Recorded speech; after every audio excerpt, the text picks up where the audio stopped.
tempo vemos Antônio Carlos de Rosário a falar sobre uma linha que beneficia uma pessoa, um ex-estadista. E também tivemos outros casos da Sazol, que também aquele gasoduto beneficia também a um ex-estadista e outros interessados, portanto, que estão bem posicionados no poder. Então, não é só isso. Temos, por exemplo, o caso de Niança, que alguns quadros sêniores estão a explorar os recursos minerais com os chineses. Vimos o secretário do Estado. Quadros cenas de onde? Do quê? Do partido no poder. Vimos o secretário do Estado, foi para lá, descobriu, de lá para cá nunca se diz mais nada. Viu os chineses, sim. Disse que é para parar, mas estão lá os chineses a operar. Vamos, por exemplo, em Cabo Delgado. Quem são os que são sócios das grandes mineradoras? São esses que fazem parte desse grupo que fizeram com que, aliás, que sequestraram o Estado moçambicano. E eles estão, portanto, à frente do Estado e eles é que, portanto, aprovam as leis para o seu próprio benefício. O povo moçambicano ainda está muito longe de se beneficiar com a independência nacional, porque os que estão à frente do Estado não têm visão pluralista, mas sim de grupo para os seus próprios interesses. Olham para eles e o povo são eles e os seus familiares e amigos. Ok. Luís de Baúl, é consigo, 51 anos Moçambique independente. Quais foram os avanços, do seu ponto de vista, que são notórios, são louváveis, e quais são os desafios de Moçambique? Porque quanto mais a pessoa cresce, mais desafios tem, entre aspas, mais responsabilidades tem, mais respostas deve dar ao seu povo. Acreditamos, se tínhamos só 10 anos, o nível de exigência era diminuto comparativamente com agora, que são 50, e amanhã serão 52. Como é que avalia a situação? Obrigado. E agora o momento para falarmos de Moçambique, 51 anos, desafios, perspectivas, por aí em diante. Agora, é assim, eu vou me basear nas palavras do presidente, Joaquim Alberto Chissano, quando falava das bases já estão criadas, e mencionam um aspecto muito importante, quando ele diz de que a juventude está aqui com possibilidade de pesquisar e inovar. Senhor Presidente, em Moçambique, pesquisar, todos nós pesquisamos, mas o que nós pesquisamos não beneficia o próprio país, porque é proibido pensar com base nas pesquisas e com base nos conhecimentos adquiridos para trazer neste país. É assim, muita juventude está sendo caçada, está sendo morta por pesquisar, por saber, por trazer informações que poderiam ajudar o país. Muitos moçambicanos jovens, homens e mulheres, são mortos, são presos, porque têm informação, têm um contributo, resultado de uma pesquisa. Isto não nos ajuda. E mais, nós, como moçambicanos, temos problemas de falar a verdade. Me recordo na altura do saudoso presidente Samora Machel, que tínhamos o Jornal do Povo. O Jornal do Povo informava ao povo o que o governo fazia, o que a nação moçambicana tinha como perspectiva. Hoje não temos o Jornal do Povo. Quero trazer um dado muito importante. Ninguém sabe o quanto rende a Sazol. O moçambicano não tem conhecimento quanto que rende a Sazol. As mineradoras, todas elas, ninguém sabe quantas existem, quem são as pessoas que estão a explorar, quanto é que contribuem, quem são os compradores, onde é que se faz o comércio, em que modo o comércio é feito. Então, essas informações ocultas trazem ruídos aos moçambicanos. E mais, porque o moçambicano tem a perspectiva de procurar e pesquisa. Quando tem esta informação, é um perigo revelar estas informações, porque a quem de direito não quer que essa informação seja de consumo público. Vejamos, independência nacional. Quantas estradas construímos depois de 1975 até hoje? Novas estradas. se nem as antigas que o colono português, o julgo, o colono português deixou, não conseguimos manter. Não vou falar da N1, é música que todo mundo sabe.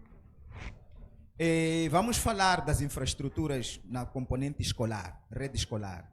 Temos só salas de aulas. Dizia que um grande homem que hoje não temos, o David Simango, dizia: temos que criar infraestruturas escolares. Quando se fala de infraestruturas escolares, é porque obedece a um determinado padrão.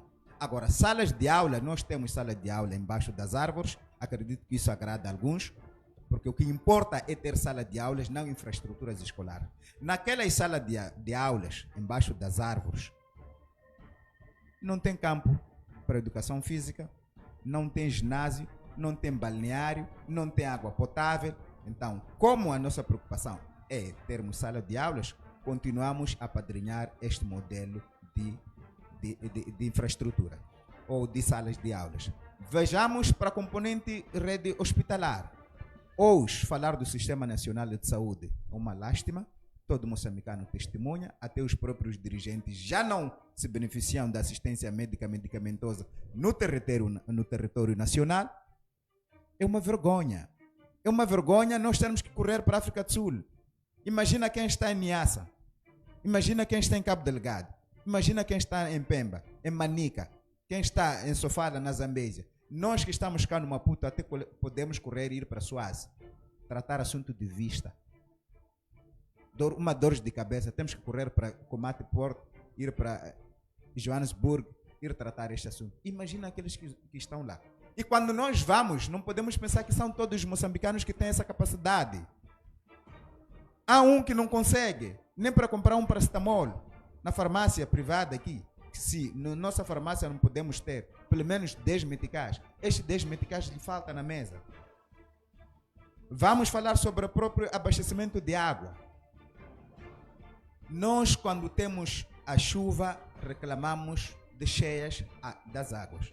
Quando não temos, reclamamos de secas, reclamamos de estiagens, muito mais. Ainda continuamos conflito homem-animal. Há semanas atrás reportou-se no distrito de Magudo, num órgão televisivo, que alguém foi atacado por um crocodilo porque ia lá cartar água no rio. Água para beber, para o seu uso diário. E temos Ministério de Água, temos um ministro que diz ele vela sobre esses aspectos. Irmã, vamos buscar a componente Ministério da Agricultura, que também é uma lástima. Irmãos, nós em Moçambique precisamos avaliar, desde a independência até hoje, qual é o ministério, qual é a instituição que está pelo menos a 50% na resolução dos problemas do povo. Nenhum. Não temos nenhum ministério que está a 20%, nem a 10%. Não há. Em resposta àquilo que são as necessidades do povo ou sua responsabilidade para com o Estado. Olhando a saúde, no caso a saúde, será que a saúde evoluiu, regrediu? Como é que avalia? Regrediu bastante. Nós temos mais moçambicanos formados como médicos, temos mais moçambicanos, como dizia Ali Chissano, o estadista, temos a capacidade de investigar, temos moçambicanos formados fora, aqui internamente, temos mais hospitais a nível nacional. Será que é justo dizermos que regrediu? Olha, uma coisa é ter paredes, e outra coisa é ter instituições a servirem plenamente. As pessoas podem estar formadas, mas se não tiver agulha, o que é que vai fazer?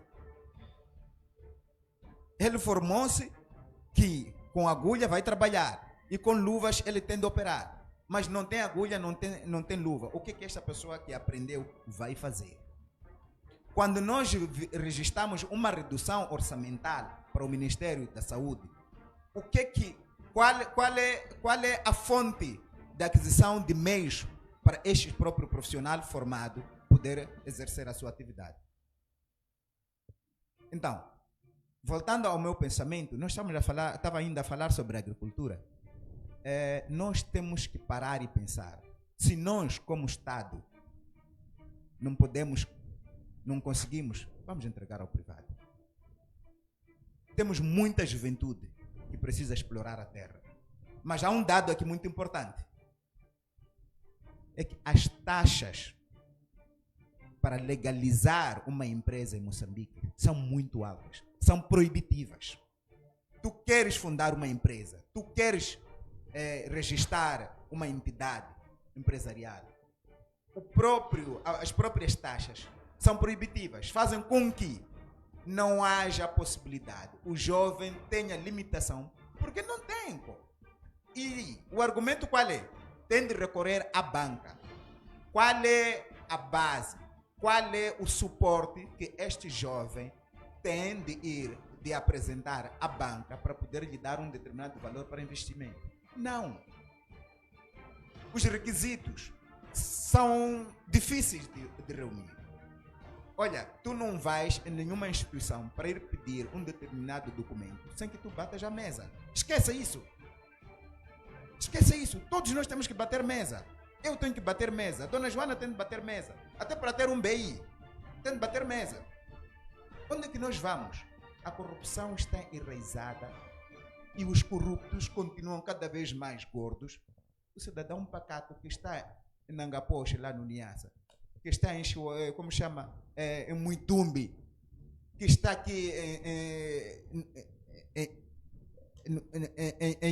aqui em Nhambane, no Kisico, sei lá, em Muini, não consegue. Quem está em Mavago não consegue. Quem está na Maganja da Costa não consegue. Quem está aqui em Matutuine não consegue. Nós temos que criar possibilidades para que o moçambicano tenha acesso sem qualquer esforço. Falar de independência é transformar a vida de pessoas. É termos autossustento. Nós precisamos de um autossustento. Enquanto não tivermos o autossustento, a nossa independência não é efetiva nem é plena. Voltamos para trás e regredimos. Não temos infraestruturas, não temos instituições a funcionar plena, com transparência, e assim vai o nosso Moçambique. Então não temos, em linhas gerais, estamos a dizer que não há nenhum ministério que está à margem, acima de... Ok, que está a 51% de desenvolvimento. 51% ou 51% é o número da idade que o país tem pós-independência. Digamos, não está a 8%, não temos 8% do seu pleno desempenho. Não temos. Professor Santíssimo, comunga com a mesma ideia do Dr. Baúl, olhando especificamente para a sua área, na educação. Nós temos mais professores formados, temos mais escolas superiores, temos mais centros de formação técnica, técnico-profissional, provavelmente até temos uma inovação. Naqueles locais onde não tem escola, temos machibombo escola. Temos professores com bata, quase todos já têm praticamente bata e até giz. Como é que avalia a situação da educação? Houve uma evolução ou não houve? Antigamente, os que tinham acesso ao emprego, se calhar olhavam para a 12ª classe, como uma pessoa com requisito para poder ter emprego. Agora não, temos vários com PhD, temos vários com mestrado, doutoramento, que estão a trabalhar, passam o nível de 12ª. Como é que avalia a situação? Muito obrigado. De facto, nós tivemos um crescimento em termos de infraestruturas, temos muitas instituições, mas em termos de qualidade de ensino, estamos muito mal. Dos 30 milhões de moçambicanos, 30 e tal milhões de moçambicanos, podemos, se calhar, termos menos de 2 milhões de técnicos, de facto, qualificados de facto. Porque o regime criou instituições para alargar o sistema de ensino como uma das formas, aliás, é um ensino político. Aquilo que o colono fazia com os pretos aqui em Moçambique é o que os nossos irmãos fazem conosco aqui em Moçambique. Ensino político? Sim, é um ensino político. Cada pai, desde que o meu filho for à escola, fica satisfeito, não é? Então, o governo que nós temos está para satisfazer isso. O pai, o meu filho foi à escola. Então, não é um ensino de qualidade. E nós temos, cada ciclo governativo muda os currículos, então, e não traz nenhum dado positivo no sentido da melhoria da qualidade. E não envolve quem trabalha na área. sempre são alguns técnicos, se calhar alguns, não sei, sem formação, que fazem os manuais, que fazem e desfazem, não é? Então, para mim, houve aumento das instituições, há muita gente que vai à escola, mas não há qualidade. As próprias instituições também não são de qualidade em termos de infraestrutura. Mas deixa-me ressaltar um facto aqui. Quando nós, e concordo com o meu colega do painel, dissemos que não estamos independentes. O que é independência, afinal? Você, como pai, na sua casa, tem os seus ordenados. Se você consegue satisfazer a sua família, você está independente. Ok. Sim. Então, se você não consegue satisfazer a sua família, não está independente. Satisfazer as suas necessidades básicas de casa, Sim. garantir escola, etc. Tudo aquilo que é normal para o pleno desenvolvimento do ser humano. Se com os meus 4.000 de salário consigo garantir a assistência dos meus filhos da minha casa, estou independente. Está independente. Agora, com isso quer dizer o quê? Que, como eu dizia lá atrás, que há um grupinho de espertalhões. Quando criaram, aliás, esse grupinho é que fundou todas as instituições que nós temos aqui em Moçambique. E dirige todas as instituições que nós temos em Moçambique. Então, nós temos na Constituição da República, inspirado no Charles de Montesquieu, a separação de poderes. Temos o poder executivo, que é o governo, não é? Temos o poder judicial, que são os tribunais e outras instituições ligadas à justiça. E temos o parlamento, que é o poder legislativo. Se nós formos a ver, quando se fala de Estado de Direito Democrático, um dos princípios é a separação de poderes. E nós aqui em Moçambique não temos. Então, vamos dizer que estamos independentes? Claro que não. Não temos essa separação de poderes porque quem esteve na dianteira, quando libertou-se o país e até hoje está no governo, criou as instituições à sua imagem e para o benefício do grupo. Não estão interessados em servir o povo. Felizmente, eu acompanhei algumas entrevistas, alguns combatentes, eu conheço alguns, de facto, que são pobres. Eu acho que estão desiludidos com a luta que eles empreenderam para expulsar o colono. Provavelmente alguns possam pensar, ora, se tivéssemos deixado o colono, talvez a coisa seria outra. Então, nós não estamos independentes. Em nenhum setor, tanto na educação, nós estamos independentes. Temos imposições dos nossos ditos parceiros de cooperação, que eu chamo colonos na cooperação, que ditam as políticas públicas como é que devem ser. Então, se nós vamos para a segurança, hoje temos o Ruanda em Cabo Delgado. Os moçambicanos estão aonde? Nós temos a França a financiar o Ruanda. Ora, por causa da pressão dos Estados Unidos da América, o atual presidente, a França recuou, não quer dar dinheiro ao Ruanda, e o Ruanda diz que Moçambique vai sofrer quando nós sairmos, e Moçambique tem que se virar. Estamos a dizer que os ruandeses já tomaram o nosso território, agora querem a partilha dos recursos. E você vai dizer que está independente? Quando os nossos jovens militares e polícias andam com fome, andam com muita carência, nós não podemos dizer que estamos independentes. E até hoje não conseguimos controlar o nosso território. O nosso território é vulnerável, qualquer um entra e sai.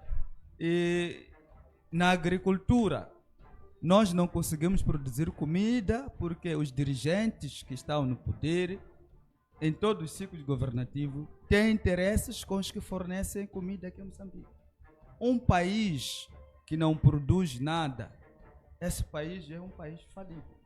Nós somos um Estado falido. Samora Machel, apesar de ter outra parte controversa, julgamentos por aí, mas ele, em termos de criar bases, que já foram destruídas com o regime de Chissano, ele criou bases para o desenvolvimento do país. E ele dizia uma coisa que eu gosto muito de ouvir, e gostaria de ouvir e se implementar. Uma fábrica tem que nascer uma outra fábrica. Ele apostava na criação, portanto, de infraestruturas que possam transformar os nossos recursos para criar cadeia de valor, para dar emprego aos moçambicanos, também para contribuir para o próprio Estado, para o seu próprio autossustento. Então, com o desaparecimento de Samora Machel, o sonho dos moçambicanos piorou cada vez mais, porque entrou um regime que transformou o Estado num mercado, um Estado que a sua base da economia é o extrativismo para servir os interesses estrangeiros. E, segundo as minhas investigações e conversa com amigos, alguns combatentes, quando passamos ao capitalismo, o grupinho de que me refiro recebeu milhões de dólares com os Estados Unidos de América, que era para serem capitalistas. Olha, agora vocês deixem o socialismo, sejam capitalistas. Então, quando receberam aquele dinheiro, começaram a ser capitalistas, arruinaram as empresas públicas. E eu me lembro de uma das fábricas de Mucuba, que acho que até ano 2003 ainda tinha maquinaria lá. E os outros governos diziam que vamos, portanto, retomar, reabrir aquela fábrica e produzir o algodão. Mas meia volta deu-se uma ordem para vandalizar e pesar máquinas que custaram muito dinheiro na sucataria. Então, para mim, nós estamos independentes. A independência é o povo moçambicano ter comida no prato, é o povo moçambicano ter segurança, é a separação de poder, não haver, por exemplo, Massango Seda Frelimo, eu sou da oposição, quando vamos ao tribunal há uma decisão contra mim, mesmo que eu tenha razão. Então, tem de haver uma separação de poderes e tem que se devolver o poder ao povo. O povo perdeu o poder. Então, a nossa sociedade é falsa porque há um grupinho que é poderoso do poder do Estado, das instituições, do poder econômico, até da própria força, da própria violência. E por falta de visão do que o que é um Estado, eles usam a violência para se manter no poder como como uma das coisas que vem lá na Constituição, que o Estado pode usar a violência, é o único que é detentor dos meios coercivos. Então, se nós formos a questionar como é que nós vamos dizer que estamos independentes quando temos na Constituição da República que somos um Estado de direito democrático, que, na verdade, se você não pertence à organização daquele grupinho, você não é bem-vindo no país. Então, como é que nós vamos dizer que estamos independentes quando moram membros da oposição? Ontem eram membros da Renamo a maioria, depois também membros do MDM, agora membros da Anamola, estão a ser mortos só porque defendem um Estado de direito democrático. Eles acreditam na democracia. Então, este não é um país independente. E, mais do que isso, eu acho que o que nós precisamos para a nossa independência, de facto, como moçambicanos, nós ainda temos uma guerra grande com esse grupinho a que me referia. Se estão a acompanhar, eles sabem que são eles que estragam, ou que estragaram o país, ou que continuam a estragar. Se fores a ver, Somassango, lembra quando foi empossado o presidente Chapo como presidente do partido de Frelimo? Ok. A figura que passou na tela aí terá dito que a Frelimo é a mesma, é aquela de ontem. O que é que significa? Para mim tem vários significados, mas um dos significados é que este aqui é o nosso pau-mandado. E ele também assumiu ao dizer que eu sou madeira e a Frelimo é carpinteiro. Então, não podemos esperar independência quando ainda temos essa mentalidade de continuidade, de sequestro do Estado para benefício de um grupinho. Porque estamos numa sociedade em que nós, talvez para ser mais claro, estamos como se fosse uma empresa, em que somos 1000 sócios, mas 10 sócios sequestraram, eles são que dominam a empresa. Okay. E fomentam desordem. O que é que vai acontecer? Não é pancadaria? Então, nos próximos ciclos onde vamos ter problemas. Nós saímos do estado de segurança, segundo o Thomas Hobbes fala de estado natural, estado de guerra contra todos, depois de segurança. Nós saímos no estado de segurança para o estado da guerra contra todos. Ainda bem que o presidente Santos dizia que okay, a juventude está bem formada, está formada, mas nós não temos como fazer valer portanto, aquilo que são os nossos conhecimentos, sei que tenhamos um espaço livre na democracia moçambicana, tenhamos um espaço público livre onde nós podemos expor as nossas opiniões e nós sermos ouvidos. Se fôssemos ouvidos e se perguntasse por que é que os moçambicanos não acreditam que estão independentes, claramente que nós tínhamos que refundar o Estado moçambicano e haver independência e este país ia caminhar, porque nós falamos de unidade que nunca existiu dentro do próprio regime que governa o país. Nunca existiu unidade. Ok. Então, eu acho que temos que um dia repensarmos o país, não podemos acreditar em nenhum dirigente desse regime, nada vai fazer. O atual já assumiu que ele é madeira e os seus companheiros são carpinteiros. Agora, que esperar? Ok. Luís Baúl, Isso. mesmo para passar para outro tema, permita-me colocar essa questão. Falamos aqui de alguns problemas existentes, de algumas